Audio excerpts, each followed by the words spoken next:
In Rhodesia, the talking has stopped, but the fighting continues.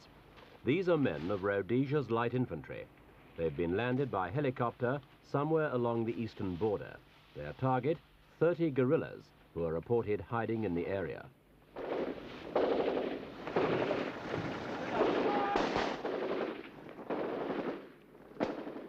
Contact is made.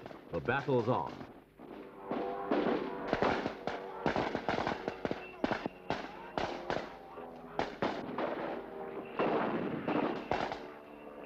Air support makes all the difference for the government troops. At the end of the encounter, 6 guerrillas lie dead, 3 Rhodesians are wounded. In 4 years of war, the government claims it's killed over 3,000 guerrillas for the loss of around 250 of its own men.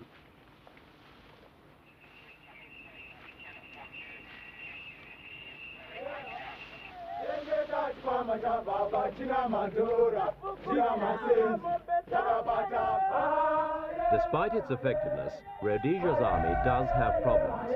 The main one's the lack of white manpower. So black Rhodesians are now playing an increasingly important part. Black troops make up half Rhodesia's regular army, and they're all volunteers. At this centre, recruitment of black trainees has gone up from 30 to 400 over the last 5 years.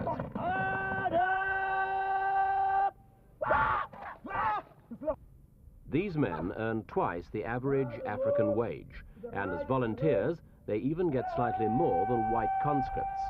But since black unemployment is high, even the government admits their motives may have more to do with money than the cause. Most are still in non-combat roles, such as drivers or engineers, but they are taught to use arms.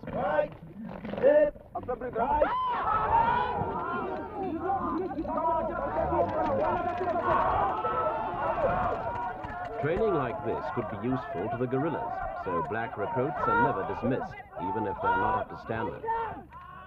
At the moment, all of them go to considerable lengths to prove themselves. The government claims it's not worried about their loyalty, but it does admit guerrillas have tried to lower their morale by threatening their families and urging them to turn their guns against the whites. Nobody knows how they'd react if a guerrilla victory appeared certain.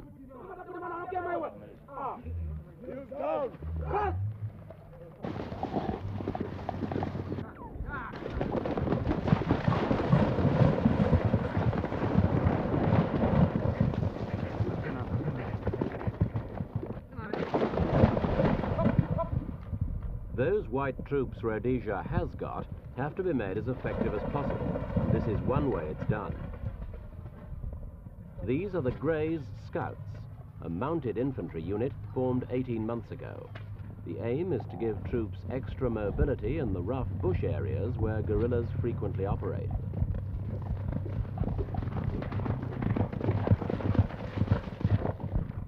The unit is named after George Grey, who led a mounted force during the Matabele rebellion at the end of the last century. Many of their tactics are in fact similar to those used in the Boer War.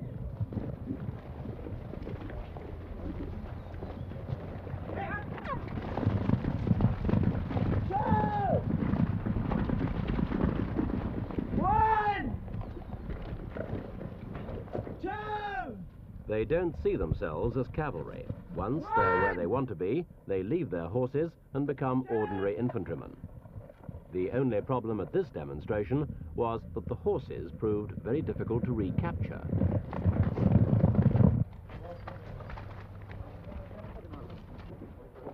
This is a voluntary unit which appeals to men who know and love horses.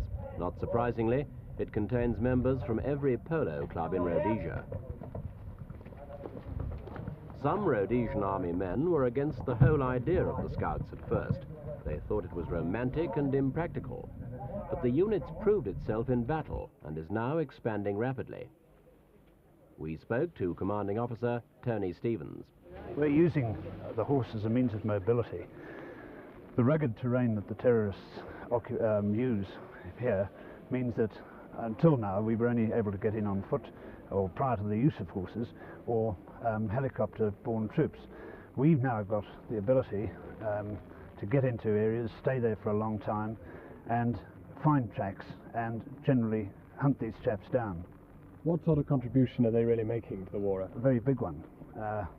In fact, our effectiveness is growing daily, and normally when we have a contact, we have a big one. Do you lose many horses? Hidden in the bush, more Rhodesian Scouts, but these are an entirely different unit.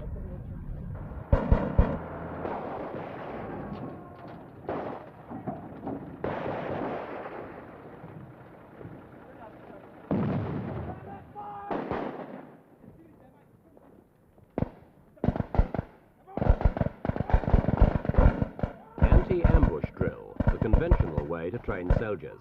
But these men aren't conventional soldiers, and their training goes well beyond this. For these are the much-feared elite corps known as the Selous Scouts. If the Rhodesian army has a secret weapon, then they are it. Standards are high, and so is the failure rate. 85% drop out after training like this.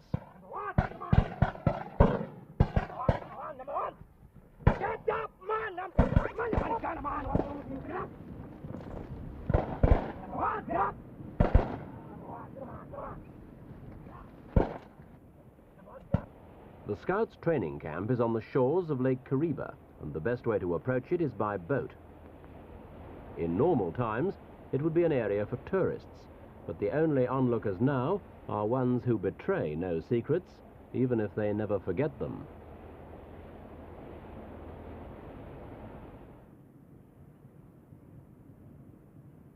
The Scouts were formed 3 years ago, when it became obvious that the army needed more expert trackers to cope with the guerrilla raids coming across the borders. Like the Greys Scouts, they use horses for greater mobility.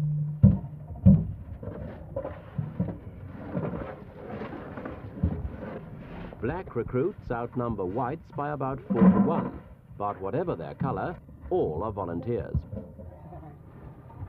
And deploy in on an extended line. Horse holders will take the horses and move off back this way. Generally speaking, the level of horsemanship is lower than in the Greys Scouts, at least to begin with. But everything here is done at the double. And deploy in an extended line there. All right. Very good. That's better. The essence of their training is bushcraft, and that includes lighting a fire without matches. In the position where the hot coal is going to fall on top of the smoldering material, and then just start again.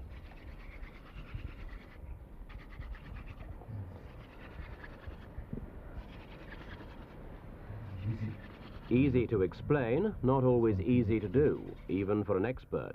The problem in this case was tinder material, elephant dung, that was still wet.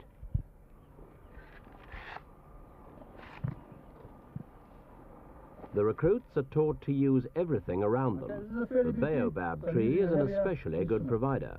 All you need is an axe.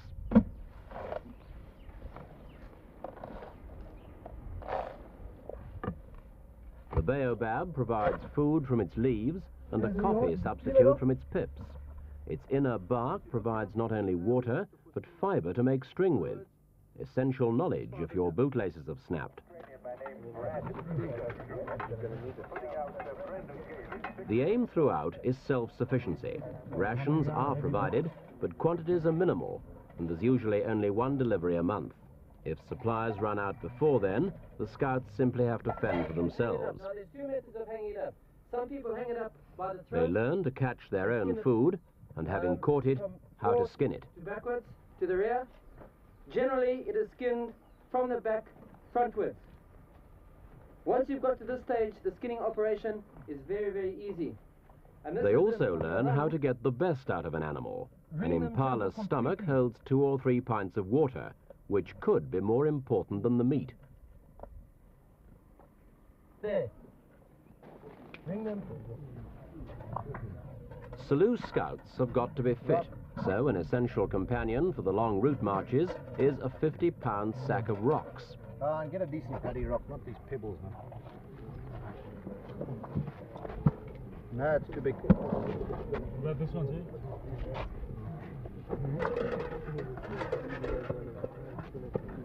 Right 50, visa.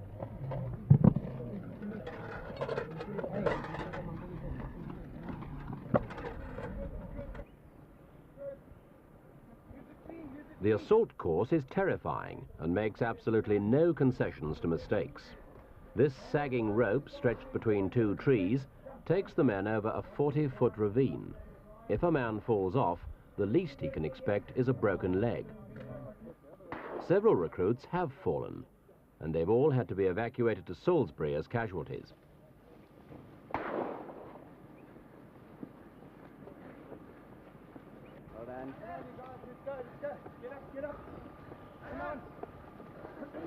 What they're wearing now is all the uniform they're given for the 5-week course. Personal hygiene's discouraged, since it implies a desire for comfort, but recruits do get the occasional bath.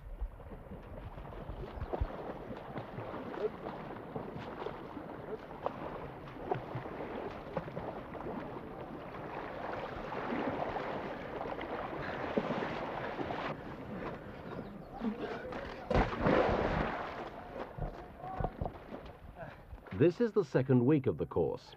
55 out of 80 have already dropped out. Those who survive are learning the bitter truth behind the Scouts' motto. Those who die, die. Those who stay behind, stay behind. The Scouts take their name from Frederick Selous, who was killed on active service in East Africa in 1917. He'd survived to the age of 67 because of his skill as a bushman and a tracker. And it's those skills which are the prime needs of the Selous Scouts today. For no matter how well a recruit has done in the fitness tests, if he shows no natural ability as a tracker, then he's out of the course. Due south, Roger. Roger D.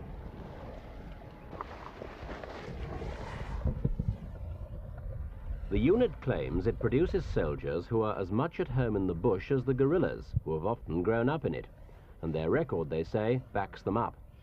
In 3 years, they claim to have killed over 1,200 guerrillas for the loss of only 10 men.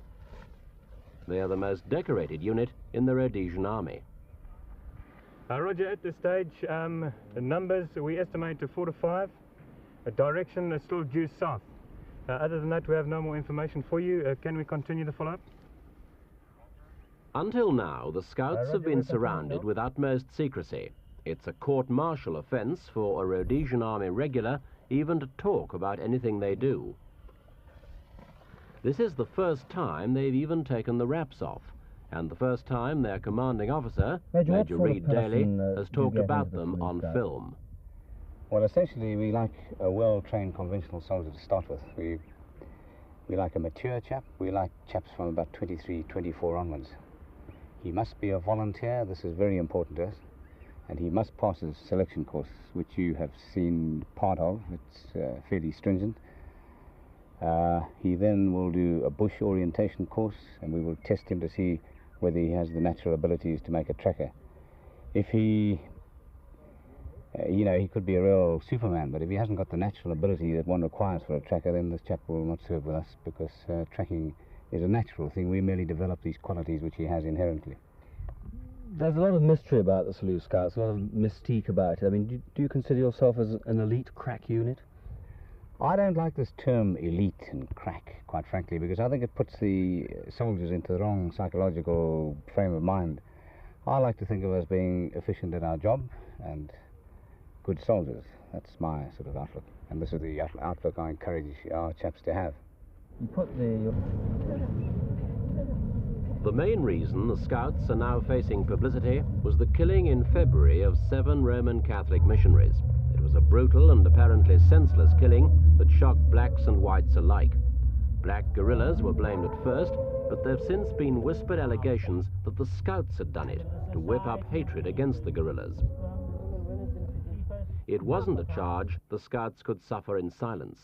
Initially we treated this as a joke, you know, it was quite a laugh, but it's sort of developed, and it is pretty obvious now that the opposition are using the fact that we do not like publicity, which I will come on to just now. They're using this as a gimmick to explain their own brutalities, but certainly we don't indulge in this. We are soldiers, good, well-disciplined soldiers.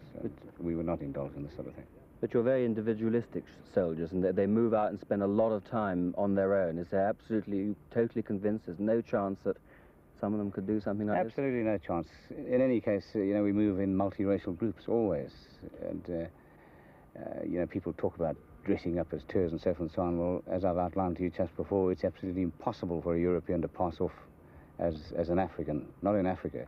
They'd recognize him no matter whether he painted himself pink, black or blue. They'd recognize him as a European by his very mannerisms at 200 yards.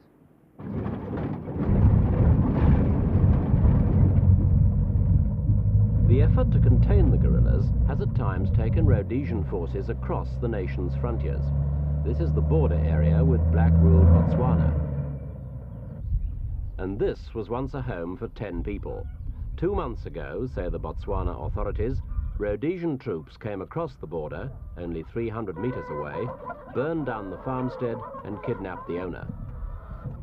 According to the Botswana police, who now patrol the border, it's a deliberate attempt by Rhodesia to depopulate the area in the hope of denying refuge to guerrillas. The Rhodesians deny this, but they have admitted crossing the border in hot pursuit of guerrillas. Botswana, meanwhile, insists it's not allowing guerrillas to operate freely from its territory. Any it finds, it says, are sent back to Zambia. It's a tough job for the paramilitary police, 450 men with nearly 500 miles of border to patrol day and night. And for Botswana's president, Sir Selous Scouts, it's a cruel dilemma. The Rhodesian Railway, which goes right through the country, is a major source of income. He'd like to keep it that way, but he's under increasing pressure to change his policy as the guerrillas step up their search for new borders from which to launch their attacks on Rhodesia. Inside Rhodesia, few people travel by road now unless they really have to. There are 2 main risks: being ambushed by guerrillas or coming across one of the landmines which they dig into dirt tracks or cut into the tarmac of main roads. The standard model contains 8 pounds of high explosive and is Russian-made. Detonated by pressure, it can split a car in half. The ordinary vehicle offers no protection whatsoever, which is why farmers and people who must travel the countryside are now equipping their vehicles with rollover bars and armor plating. 1-inch steel plating is welded underneath the body. Below the driver's seat, it's 3 inches thick. Drivers like Chris Morton strap themselves in case the vehicle rolls over on impact. Does it really work? As far as I know, yes it is. I have been told that there have been virtually no cases of anybody dying or even having serious injuries inside one of these, providing they only hit a standard Russian TM mine. And what happens if they hit one of the boosters? What are the boosters? A booster is usually one mine on top of the other, or alternatively it is laced with additional TNT or gelignite. If they hit one of those, it's virtually curtains. There was a case recently where one was completely peeled back. The mine protection ended up right back in the back of the vehicle, and of course then your chances of coming out alive are virtually nil. Chris Morton bought his protection after seeing this. 2 people were killed. A woman passenger lost both arms and legs.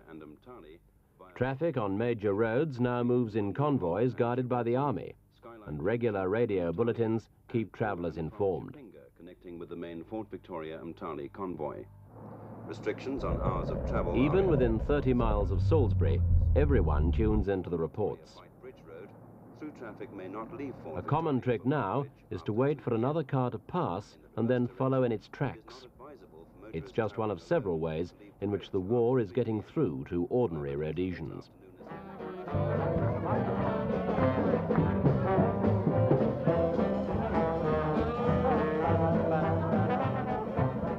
After 4 years of hostilities, nobody in Rhodesia is pretending that the war doesn't matter anymore.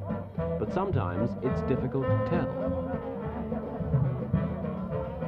Despite the steady toll of casualties, the rapid rise in the defence budget and the cost of living, the atmosphere, on the surface at least, is surprisingly normal. But there's a strong undertone of irony in this event, and especially in the choice of the song, Don't Say Goodbye to Rhodesia.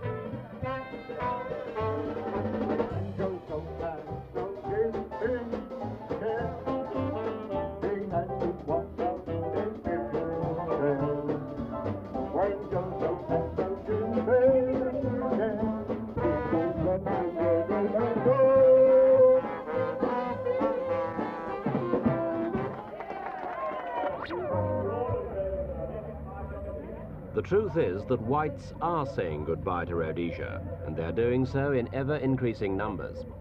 At the same time, the flow of immigrants into Rhodesia has slowed down. Last year was the worst since UDI in 1965, with a net loss of over 7,000 people. Those who do leave can only take the equivalent of $1,600 US with them. Most of their belongings are sold at auctions. Unless we start getting some of these bits and pieces into reasonable sized lots. Right, for that lot there, and there's a plastic thing. $1 for the whole lot, $1 how many over there for all those bits and pieces. I'll take $2, I've now got 3, do I hear $4, 5, I've got 6, I'll take 7. $7, good morning, 8, I'll take $9, 9, do I hear $10, now 11, gonna say 11. Without possessions and without their capital, those whites who do leave know they'll have a hard time to reach the same standard of living elsewhere. But they are going, even old established families like the Pedders. They've been here 21 years, but now they're leaving their house and pleasant garden to go back to Hampshire, England. We asked them why. Because we have regretfully, after 21 years, come to the conclusion that this country is not going to be, we think, for us as a home in the future. We just think that things have gone too far, too much polarization. Eventually, we believe the country will come out of this. But as colonialists, so-called, or settlers of long standing, we feel that the inevitable new regimes that are going to occur here are going to require the contract-type European to help them out. They want to throw off the vestiges of colonialism of the past. How many of the friends that you know, how many people that you work with feel much the same way? People, a very large number of the people that I work with, if they could go, would be making concrete plans at this stage. Not in the main, I would say 90% of cases, not because they want to go, but simply because they feel likewise, for reasons varying from fear of black government as such, to a straightforward belief that the country is not going to be the same as they've known it, and all shades in between. But so many of them, I would say up to 80, perhaps 90%, cannot make that sort of a move now because they're locked in. How do you mean locked in? They cannot take enough money to get started elsewhere at the age and stage that they have reached. The younger people, of course, it's different, but the middle-aged and older people feel this in particular, with family responsibilities and so on. Why don't you stay here? As the whites leave, Rhodesia's pool of trained personnel dwindles. Without white supervision, industry could well grind to a halt. What's making matters even worse is the ever-increasing burden of military conscription.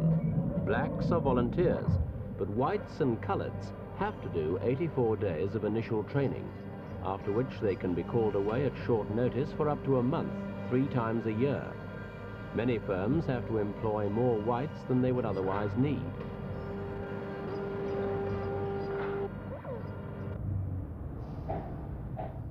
For small businesses, the burden is often intolerable. The case of Rod Well is fairly typical. At the age of 32, he's one of Rhodesia's most highly skilled car mechanics. He's been running this garage for 6 years, and it's now a good business, with a turnover of around 4,000 Rhodesian dollars a month. That's over $6,500 US. Working with him is Alex Batt, who's just qualified after a 5-year apprenticeship. Like Rod, he's liable for call-up, and the combined effect of their enforced absences has made it impossible to continue. Alex is going to Britain, and Rod has sold the business in order to work for someone else. Yes, because, well, in our trade, you're trying to book so many days ahead. It means you can no longer say to a customer, right, you know, come in next Monday or whatever it is, because you don't know what you're going to be doing. You can be phoned up to take a truck out somewhere in the bush and so on and so forth. Yeah. Do you find all this rather a strain? It is a great mental strain, actually. Very much so. Running the business side of the garage is Rod's wife, Vi. She sees the move as inevitable. You're still going to have to close down and sell up. We will, because 120 working days out of a small business like this, we just can't manage. We just can't manage. I'm sure we won't be able to manage. It's getting increasingly hard to carry on. Financially, we're still fine, but we're trying to look ahead, sort of 6 months ahead, and to project what could happen within the 6 months. We're definitely not getting through the work as quickly as we used to, and it's beginning to affect trade in general. We can't risk the financial security of our children. They're better to close and go and work, have normal jobs. We've started a business from scratch before. If we find ourselves in a position to be able to do it again, then we'll have a go. Do you think there are a lot of other people in similar position? Oh, I'm sure there must be. I'm sure there must be. There are small businesses closing down, and if it affects us, we're not unique. What do you think is the worst thing about it all? I think the worst thing about it all is not knowing where it's all going to end.